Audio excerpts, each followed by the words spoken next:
Hello everybody, this is Trick Wolf, and welcome back to Tekkit. And I know it's been a while since I've uploaded Tekkit, but I've been on a 2-week road trip and couldn't upload obviously during that time, so now I'm back with more, and I've actually done quite a bit off camera to get prepared for this episode. In the last one we went mining and all that stuff, and we got a bunch of materials. Looks like an Enderman stole this block right here. Hold on. There we go. That looks better right there. But basically, what I did off camera was I built this walkway because I felt like this area was kind of barren and empty.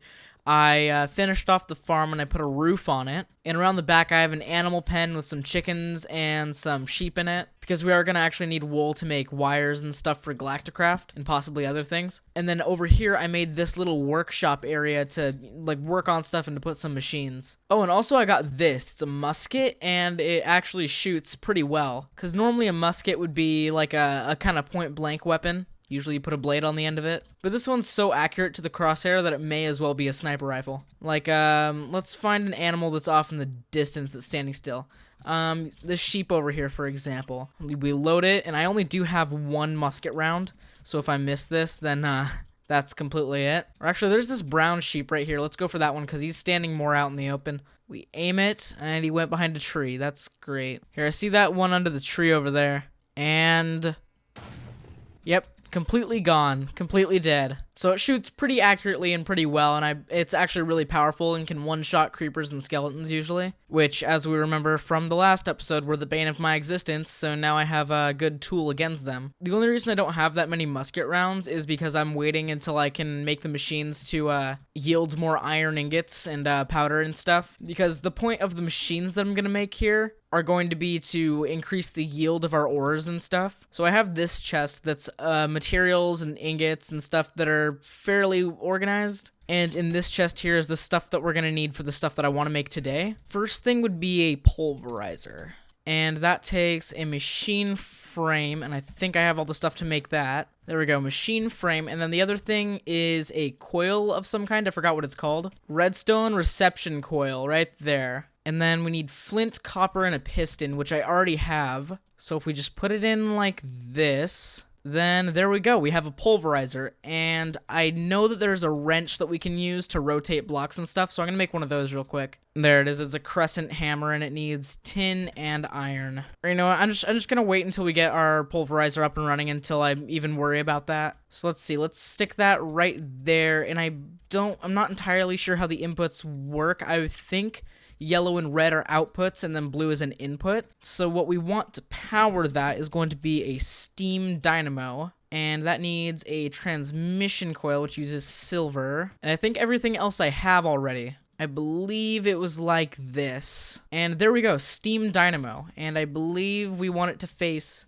the other way. Now we might need the crescent hammer, because I think I just messed that up. Here, I'm just gonna smelt some ores real quick so I can get that working. And while that's happening, I can make the other thing I need, which is a conduit, I think it's called. This one, a leadstone energy conduit. And that's fairly simple to make. I have lead, and I have redstone, and I have glass. And that's just for moving energy. So that way we can actually power our thing. There we go, we have 6 leadstone energy conduits. So let's craft that crescent hammer thing. Because I believe, yep, that's how you pick it up. And we put that there, and then we take the steam dynamo, and that's not how you do it. Maybe, there's got to be a way that you do this. Okay, yeah, that rotates that, but I don't think I'm doing it right. And then maybe if I put it like that, yeah, that's how you do it. And then we need to put water in there to power it, or to, you know, put the steam in there. Let's just stick those in that chest for now. And I might already have a bucket. Yeah, I need to have a bucket because I put water in my farm. Oh, and there's a skeleton right there, but my musket is empty, so I'm gonna have to face you head on. Let's take a bucket. This chest in here is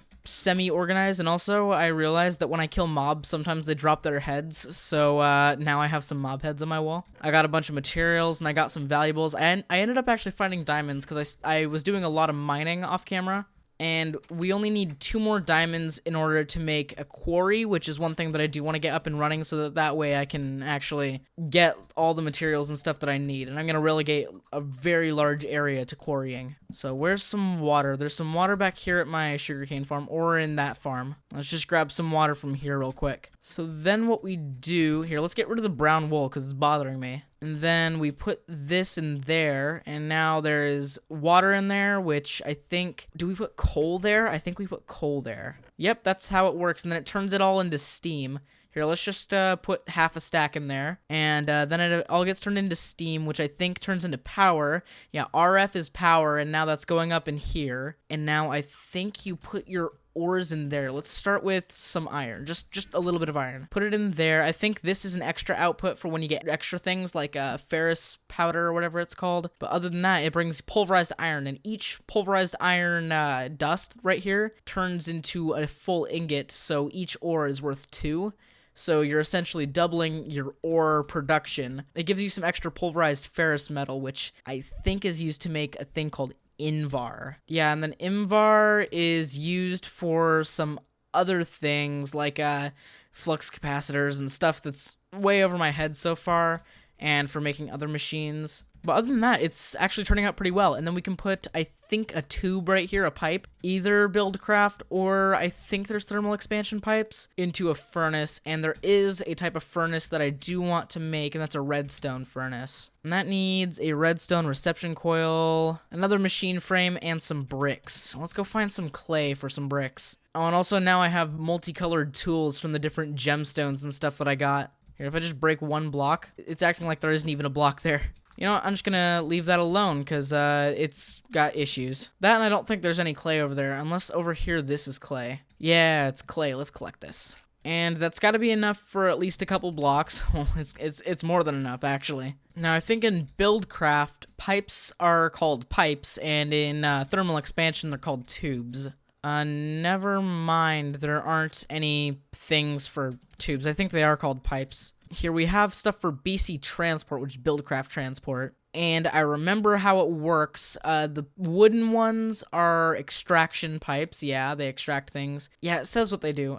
Basic pipe, stone pipe, stuff like that. So let's see, we have enough brick. Let's see, does that make all the brick we need? That does. So I need another machine frame, and the gold. We're waiting on the gold right now. We need more steel, which, if I remember, you make steel dust? Yeah, you make steel dust out of iron ingots and coal. So I should smelt some of this iron here, actually. And then I think we just smelt the steel dust directly. And then after that smelts, I'm pretty sure we're good enough to make everything we need. Okay, so let's go to sleep before the mobs come out and try and thwart my operation. Here, I'm not even gonna close the door, it doesn't matter. So now we have all the materials to make the furnace, and then I'm gonna need to find out how to get some piping to actually pipe stuff into the furnace directly. And then, now that I have the furnace, here, let's look at pipes. So that's just wood and glass. That's fairly easy. There we go. Now, I think if I just do that, then that automatically extracts.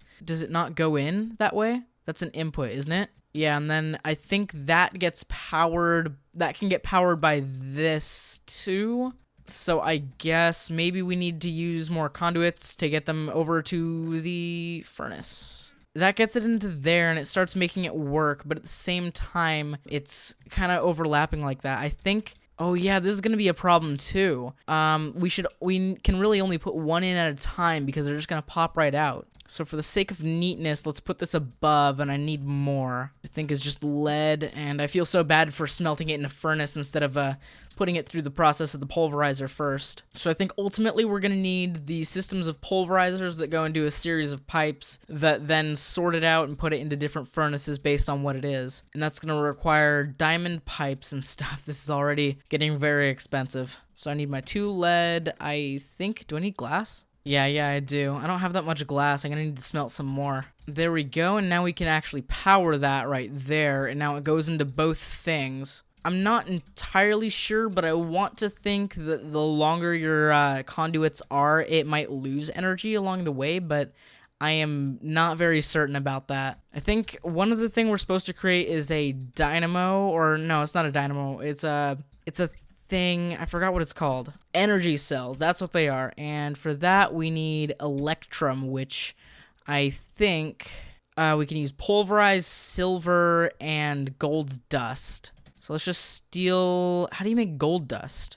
Maybe I can just take one from here and then hope that works. And we're also going to need silver. So where's silver? Here's silver. Let's get some silver right here. And let's break this off real quick before it can actually go in. Pulverized silver. Now, hopefully this works like I want it to. Yeah, it makes electrum blend, which we then need to smelt, which will give us electrum ingots. Yeah, that's how we do it. Here, let's put this pipe back right here, and then let's throw something else in there to smelt indefinitely. Put some iron in there just because we need to use up this energy because I put too much water in here. There's also a way to power it. I feel like there's probably a way that's better than coal. I think that's when you upgrade to a different kind of dynamo. So there's different kinds. There's, let's see, magnetic. I think that's the next tier. Redstone transmission coil using silver again. Requires hot fluids, so magma, lava, whatever you call it. So actually, come to think of it, I was looking through the jungle over here, and I remember in the first episode we saw what looked like a volcano. I looked around the other side of it, and I saw that there was some lava flowing down from the top, and that's what that was at the top. It wasn't just a single block. It was flowing down the other side of the volcano. So maybe that can be our use for it. We can make a thermal energy plant. Geothermal power plant, that's what it would be. Is that a tree in a tree? I think that's a tree in a tree. It's pretty wacky. So I believe this block right here is basalt, whatever you call it. Yeah, basalt. Here, let's see if I can climb to the top. I might actually want to use the basalt as a building material for things, because it does look pretty cool. Might work for a good exterior for a factory, or maybe the factory we make out of this. That is, if we do make a factory out of this. So I'm gonna need to ruin this smooth exterior of this volcano and just climb up using the cobblestone I've gained from it. Unless, of course, there's an easier way up, then I'll spare as much usage of it as I can. Oh, I'm up so high right now. I hear lava bubbling, that means I'm getting close. There it is, it's kind of spouting out in a weird way. And I imagine it probably goes deeper than that. Yeah, it does. Okay, there's got to be an easier way down. Is there any water down there that I can possibly jump into? I don't know if there is. I don't think there is. Okay, I don't want to die yet. At least I'm at full hunger, so I'm regenerating as I go. And it's also night. I need to be careful. I need to make it back alive. We don't want a repeat of episode 1. I've made it back alive successfully, and there's a creeper right there that I'm gonna run from because I'm not even gonna look it in the eye. I'm just gonna run straight inside. Go to sleep. I'm gonna go check on our very small ore production area and see how much iron I have. That's a lot of iron. That's good because I need it to make musket balls or whatever you call them. Musket rounds, whatever they're called. You also need paper for them, so I'm gonna collect some sugarcane. And it's actually pretty convenient that each one gives you 8 rounds. What way is it around? It's that way. So now I have way more than I need. Let's hold on to a stack of it and then put 24 in there. Why am I holding on to pulverized iron? Should be putting that back in the smelter. There we go. Now let's stick this iron right there, put some gold there. Electrum, let's just stick it here for safekeeping. Pulverized silver, why do I have pulverized silver? Oh yeah, for making the electrum. Yeah, I'll just stick that in here above these silver ingots. Let's stick this coal real briefly, just in here. So since the steam dynamo does need coal and water to supply it, I'm thinking, because I know that there's a thing you can make that actually gathers water from an infinite water source or whatever water you put it next to and will feed it directly into whatever you need. I think it's called Fluiduct, Fluid Transposer, I think. So I just looked it up, and yes, that is what the Fluid Transposer does. But I think I'm probably going to hold off on that because I've been recording for close to 40 minutes. And I don't want to make the episode too long, and I think there was plenty of progress that was made. I have the start of what is going to be an ore refinery. I think this area is just going to be used for a workshop for basic machines that I only really need one of. Mainly stuff for Galacticraft, but I think I'm going to move all this stuff somewhere else into a different building. I think off camera I might start working on a building that I can put all that in, maybe make an ore refinery with piping and stuff. And I think I'm gonna do some more mining and see if I can find more diamonds so that way maybe I can make a quarry by the next episode. So here's a zombie we can shoot. Hold on. There we go. Makes thunder noises too. So yeah, I think I've gotten pretty industrious and actually pretty far in this episode. Even though I really haven't done that much, I've pretty much only just made this simple basic setup. I think off camera I'll make some energy cells and see what I can do. I'll start working on the foundation for an ore refinery and find some diamonds and stuff, and then we can quarry in the next episode. But I think I'm going to leave it here, so if you like the video, then please be sure to like and subscribe and leave a comment down below and all that good stuff. And as for me, that'll be me out. Bye.